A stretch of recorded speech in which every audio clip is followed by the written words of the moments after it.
పలుచోట్ల భారీ వర్షాలు కురుస్తున్నాయి. రానున్న 5 రోజుల పాటు కూడా మోస్తరు నుంచి భారీ వర్షాలు కురిసే అవకాశం ఉందని వాతావరణ అధికారులు హెచ్చరిస్తున్నారు. కోస్తా పరిసర ప్రాంతాల్లో కొనసాగుతున్న ద్రోణి మరో 6 గంటల్లో అల్పపీడనంగా మారే అవకాశం ఉందని, 30 గంటల్లో అల్పపీడనం మరింత బలపడి వాయుగుండంగా మారే అవకాశం ఉందని అధికారులు తెలిపారు. దీంతో ఏపీ రాష్ట్ర వ్యాప్తంగా విస్తారంగా వర్షాలు కురిసే అవకాశం ఉందని అంటున్నారు. ఇక మరో 5 రోజుల పాటు కూడా ఈదురుగాలులతో కూడిన వర్షాలు పడబోతున్నాయని అధికారులు తెలిపారు. గంటకు 40 నుంచి 50 కిలోమీటర్ల వేగంతో పలు జిల్లాల్లో వర్షం పడే అవకాశం ఉంది అంటున్నారు. ఇటు తెలంగాణలోనూ పలు రాష్ట్రాల్లో కుండపోత వర్షాలు కురుస్తున్నాయి. 15 జిల్లాలకు భారీ వర్ష సూచన ఉందని అధికారులు వెల్లడించారు.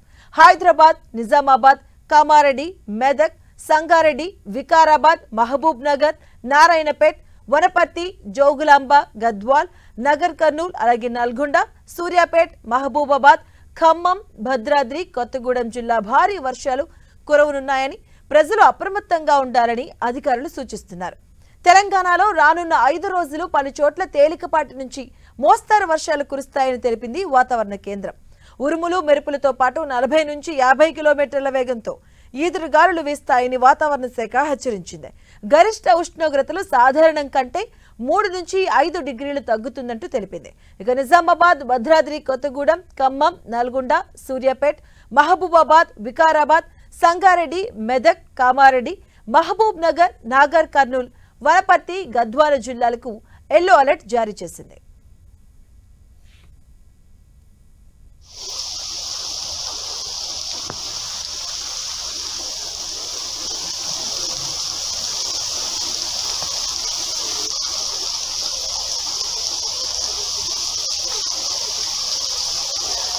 और